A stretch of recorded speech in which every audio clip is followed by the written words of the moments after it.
was Maelys Blackfire, aka Maelys the Monstrous? What was the War of the Ninepenny Kings about? Hi everyone, this is Robert. Welcome to In Deep Geek. If you like theories, background, history and lore about A Song of Ice and Fire, The Lord of the Rings and The Witcher, this is the place for you. Welcome. On his deathbed, Bittersteel, Aegor Rivers, the driving force behind the Blackfire rebellions, famously commanded the Golden Company to boil the flesh from his skull and dip it in gold. Then they were to place it on a pike and carry it before them when they conquered Westeros, so that he could be with them when victory came at last for the exiles. It never did, at least as far as our story goes, but his successors have followed his example. Every Captain General of the Golden Company who dies has their skull cleaned, dipped, and set atop a pike as well. When Jon Connington reunites with the Golden Company, there's a brief moment where he's waiting outside the Captain General's tent and he takes in the sight of the Golden Skulls, one for each former commander. We do know members of House Blackfire would occasionally join, if not lead, the Golden Company, but it wasn't long before there were no Blackfires left. Bittersteel's death came in 241, but by 258 there was only one male Blackfire, Maelys, called Maelys the Monstrous. Though one of the skulls had teeth filed to points, another was his former close friend and possible lover Miles Toyne, and another Bittersteel himself. Connington describes them all as having a sameness, except for the skull of Maelys, which draws the eye due to being large and misshapen, but his second head stands out even more.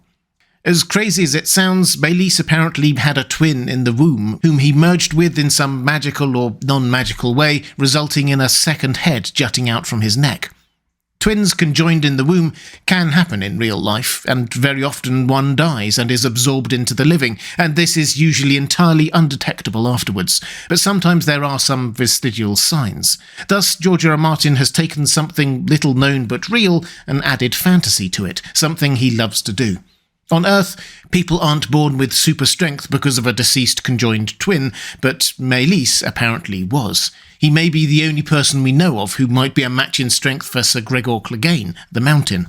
To be sure, Maelys was not nearly 8 feet tall like the Mountain, but he is described as huge with a grotesque upper body.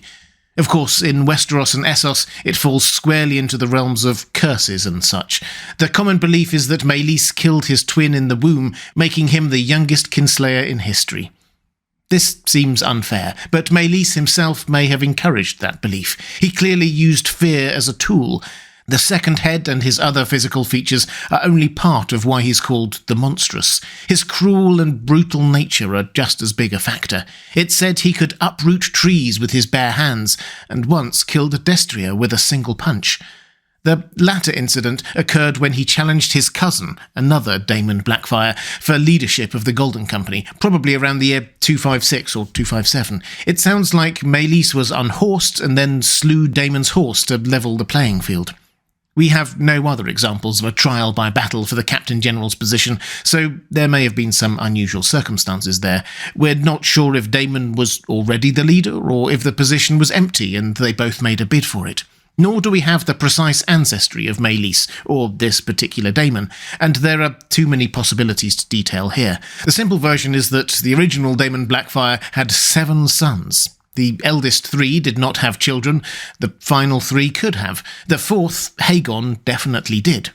Unjustly called a kinslayer for his vestigial twin, Maelys earned the designation in truth after ending this duel by twisting Daemon's head off his shoulders, a sight even hardened sellswords like the Golden Company had never seen.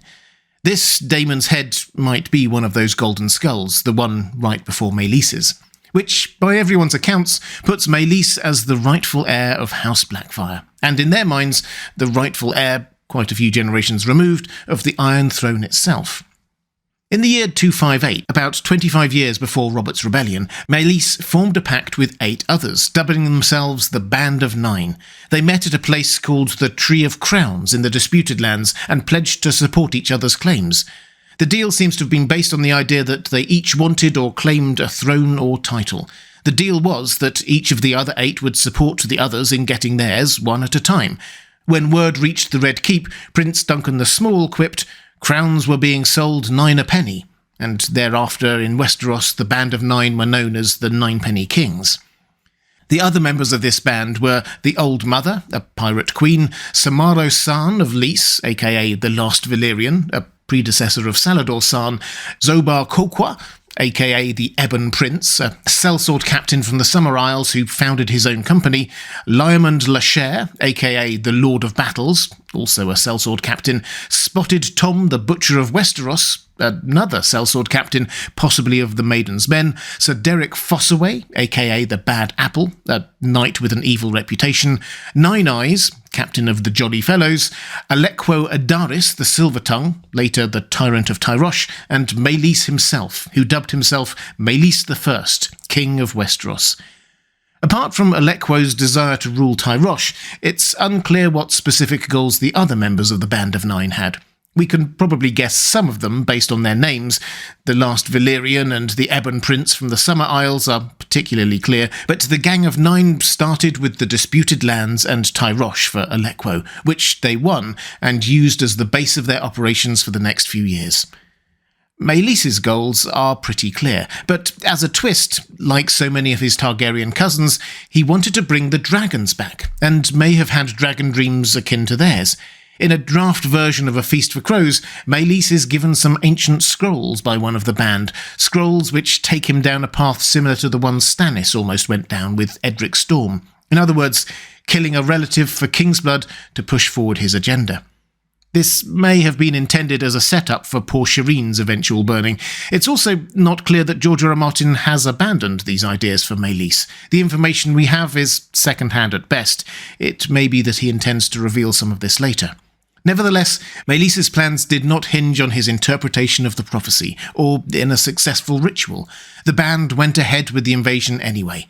However, Maelys had no heir, whether because of blood sacrifice or the change in George R. R. Martin's plans. This is a major flaw in claiming a throne. It's important, if not vital, to have a settled succession. In any event, it seems pretty clear that there were no other clear male Blackfire heirs out there. Everyone seems to accept that Maelys was the final claimant in the paternal line of House Blackfire. There may well have been a female line out there somewhere, but that's another video entirely.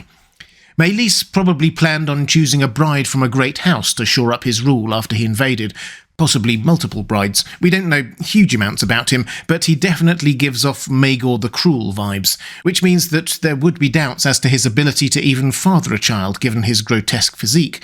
But Maelys wasn't trying to win over the Lords of Westeros so much as he was trying to beat them into submission. Any objections would be answered by the sword, or with a twisted-off head. Speaking of swords, it's unknown if Maelys had the sword Blackfire at this time. He certainly doesn't seem to have it when involved in his final conflict, so probably not, which leads to a whole other set of questions, but again, let's not deal with that here. After taking Tyrosh, the band next invaded the Stepstones, a place we've seen contested by powers in the Narrow Sea before. Whoever holds them has a claim to control shipping in the region. Westeros was next, and obviously this was when the Iron Throne got interested. The Band of Nine were probably emboldened at this point by the events of Summerhall in 259. Most of the Targaryen royal family were killed trying to hatch dragons from stone. Well, the king and the sometime heir and his wife, and the new heir, Jaehaerys II, was hardly the most martial or proactive of kings. Still, Jaehaerys II ascended, and in 260 he dispatched a large army to the Stepstones under the hand of the king Lord Ormond Baratheon. That's the grandfather to Robert, Stannis and Renly, which contained quite a few of the heroes that we'll mention soon. The war began with the Band of Nine possessing most of the advantages. They already held the Stepstones and had presumably established camps, supply lines, patrols and coordination between land and sea forces. Landing troops on a hostile beach typically results in heavy casualties, and this was probably no exception. In fact, it was probably the setting for the first major battle of the war, which pitted a Maelys-led force against one led by Lord Baratheon. Both men apparently led from the front or near it, because they crossed swords almost immediately. It must have been an epic moment, the two overall commanders clashing with each other directly. If Ormond could slay Maelys, the war would be over, and the Blackfire threat seemingly ended forever. The Ninepenny Kings would pivot to other targets. If Maelys won, it would increase his army's advantages, add much to his men's morale, and increase his fearsome reputation. We don't know much about Ormond Baratheon, but given the house's history, he was probably a large and warlike man, like most of House Baratheon. I did a video on that if you're interested, but still, both House Baratheon and House Blackfire emerged from House Targaryen, and both of them knew it. The Lord of Storm's End probably had a huge antler helm, and Maelys would have had a helm unlike one ever seen, made to fit his unusual physique. Black on gold versus black on red. It was a unique battle. Maelys prevailed, leaving Lord Ormond to bleed out while the battle raged on around them. But the Westerosi forces must have held on, as Steffon Baratheon was able to reach his father and hold him as he died. Steffon became Lord of Storm's End and went on to distinguish himself in the war, but leadership of the Westerosi forces passed to the White Bull, Sir Gerald Hightower, Lord Commander of the Kingsguard. Jaime Lannister recalls, before he was in the Kingsguard, begging the Blackfish for tales of the Ebon Prince and Maelys the Monstrous.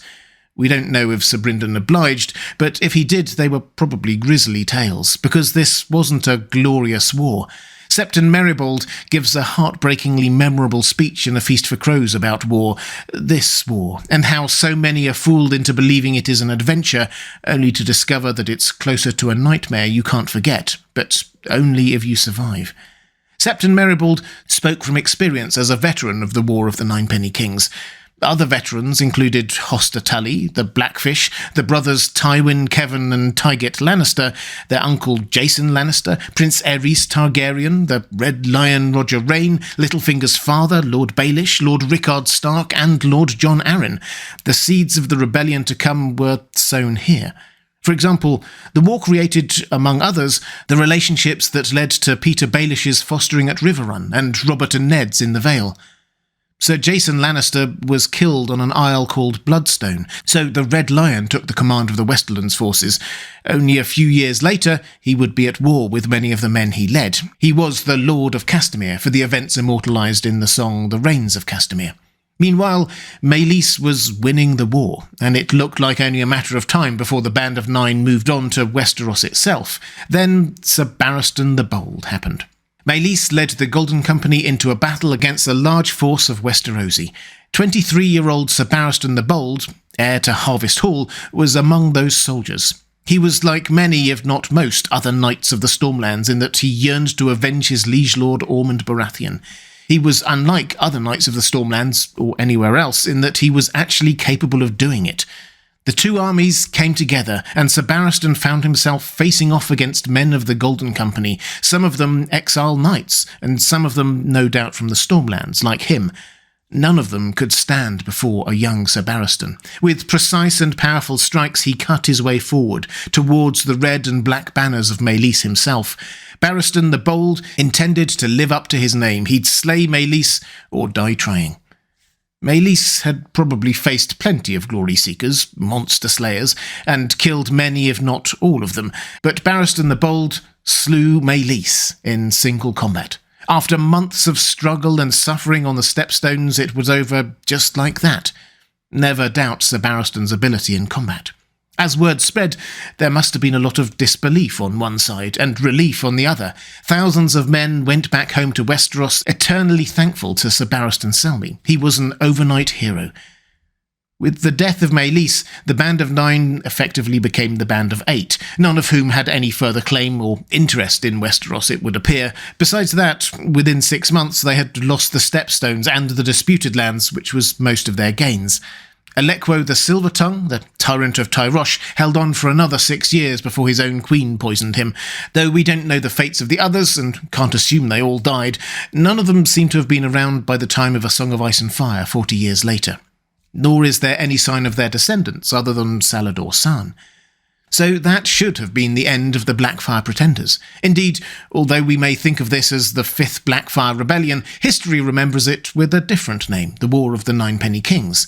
But the hints in the text suggest another nuance here. Illyrio Mopatis, when talking to Tyrion, very carefully yet conspicuously points out that Maelys was the last Blackfire of the male line, essentially declaring that there is at least one matriarchal line Blackfire out there. A female Blackfire had a child who now has a remote but still potentially valid claim to the Iron Throne.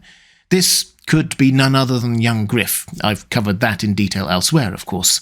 To return to Maelys, by allegedly consuming his twin, definitely killing his cousin, and maybe even burning his son, we happen to have seen some draft chapters of A Song of Ice and Fire where Maelys is mentioned to have burned his son in an attempt to hatch dragon eggs. It didn't make the final draft, but may suggest where George R.R. Martin's mind is in this. Given all that, Maelys stands as an extreme example of what people will do to win the Game of Thrones. No goal is too lofty. Nothing is taboo, even kinslaying. Even his own child was a resource to be exploited, a token to wager on sorcery found in ancient scrolls or dreams. Family meant next to nothing. He cared not a whit if the Blackfire name died with him. The future was sacrificed for the present. With regard to size and strength and brutality, I earlier mentioned Sir Gregor Clegane as a possible parallel, but the Mountain never aimed for a crown, never dabbled in magic or prophecy. In truth, had Maelys succeeded in taking the throne, the closest parallel would have been Maegor the Cruel. Maegor, Maelys, and Gregor are all kinslayers, and two of them did it openly. It's a means of demonstrating that they are above even the dictates of the gods themselves. The gods universally disapprove of kinslaying. Not even the threat of divine retribution could stop Maelys the Monstrous. The sword of Barristan the Bold surely did, though. We have Barristan POV chapters still to come in The Winds of Winter, so perhaps we'll learn more. Because of all his mighty deeds, this was the one that won him a spot on the Kingsguard, not something one would easily forget. Barristan could maybe treat us to memories of the Band of Nine, of the War of Ninepenny Kings, of the blow that ended the war and slew Maelys the Monstrous, the last Blackfire pretender. Or perhaps more likely he will start his thought and then be interrupted, as George R.R. Martin has a habit of doing with Sir Barristan. Maelys was the last of the Blackfire pretenders from the male line, but probably not the last of the Blackfire pretenders. There may be another from the female line. Whether they embrace the title of Blackfire is another matter. If you'd like to see more A Song of Ice and Fire videos, please click on the link on the left of your screen. Or if you'd like to support this channel, thank you. There's a link to my Patreon page on the right of your screen. That's all for this time. Thanks for watching. I'll see you again soon.